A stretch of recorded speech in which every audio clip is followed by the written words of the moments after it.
So, ladies and gentlemen, welcome to our video of Rahu in the 12th house of your Dashamsha chart, the D10 Dashamsha chart, which is a divisional chart in Vedic Astrology related to your obligation to society, related to career, your work, your karmas. Okay, and as always, if you do not know if you have this particular position of Rahu, what sign it's in, along with all your astrological details, for that, check out the links here, KRSchannel.com, where you'll find my books, reports, consultation under the shop section, along with my academy link, Maga Vedic Astrology Academy, where under KRS Vlogs, you'll find my uncensored vlogs, including my 5 parts to Secrets of Ascendance. Okay, looking at an ascendant and just knowing where the major concentrated theme will be. So I'm gonna upload part 6 on tomorrow's tomorrow's Halloween, so I won't be able to do that Tuesday. So now Rahu is in the 12th, right? Now if Rahu is in the 12th, can we safely say, without even looking at the birth chart, that if this person was to run through their Rahu Dasha or Rahu sub-period Dasha, that they will land themselves in foreign lands, faraway places? Yes. If one is running through Rahu Dasha, Rahu is in the 12th, they will have to, for some karma, have to go to foreign lands, not for pleasure, not like, oh, I want to go visit the Himalayas. No, this is somehow related to some karma, something that has to be done. Maybe you started a business and now this business deal is coming about from India to UK. You have to fly to UK to see the factory, to see the thing and see if you want to do the business. So it's making you fly there. You have a job interview in foreign lands. Or what also happens is, within, let's say, scope of one country, you're working in, let's say, Mumbai. However, the headquarters of that particular company is in Bangalore, directly across India. So here now in Rahu period or sub period, you're having to go all the way there to give your interview for this particular position. Now Rahu obviously represents our desired goal. Okay. It's fine. We see Mars as desire. It's that Agni, right? The burning desire is Mars. But Rahu represents what we want to attain. What is the ultimate attainment? So here in the 12th house, there's a lot of scope that we can see with Rahu.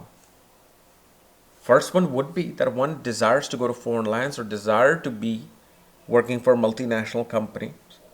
Okay. One is going to also at the same time have a desire to escape work or have work where there's more pleasure and less work. So depending upon how Rahu is from birth to Dashamsha, it can also make a person an escape artist. Like they're just always finding ways to do the easiest work with the minimum amount of time spent, while 80% of their time will be spent on some pleasure, meaning you're at work and you are looking at your phone. Or if you're watching this in 20 years, you're looking at your glasses. And if you're watching my video in 150 years, you're touching your head and then some movie's coming out while you're supposed to be concentrating on some work there. That's how it's going to be working. You know. And then Rahu also brings, especially in businesses, one will have big expenses. Like even in private work, corporate work, or business, if let's say this person gives a party to their colleagues, they will spend big. If they have a business, they need to get something they would want to get, especially if, you know, this Rahu is in a fire sign. Okay. They're going to want to get the best of the best. Because especially if you know, like sign of Aries, it has a nakshatra of Ashwini. They want that name brand thing.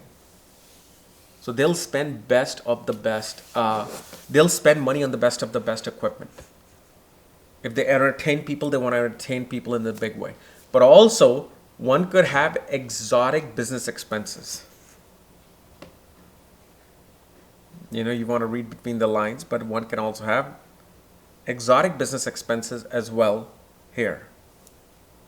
Okay.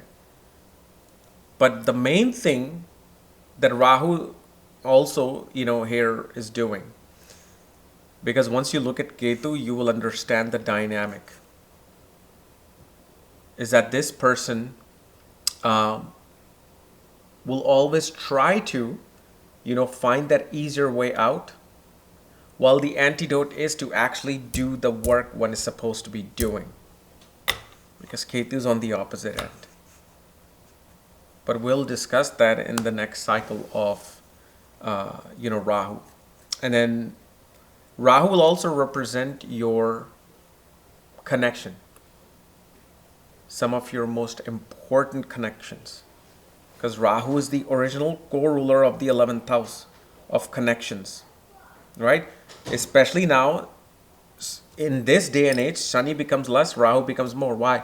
Because you're connecting with people more through online, Wi-Fi, right? You're not connecting with me here on telephone and I'm showing you guys what Rahu in the 12th house is doing.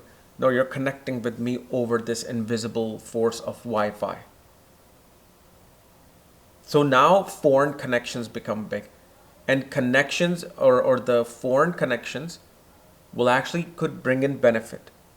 But again, we want to see, could you be cheated by somebody in foreign lands? Those are the things that can't just be said with Rahu in the 12th.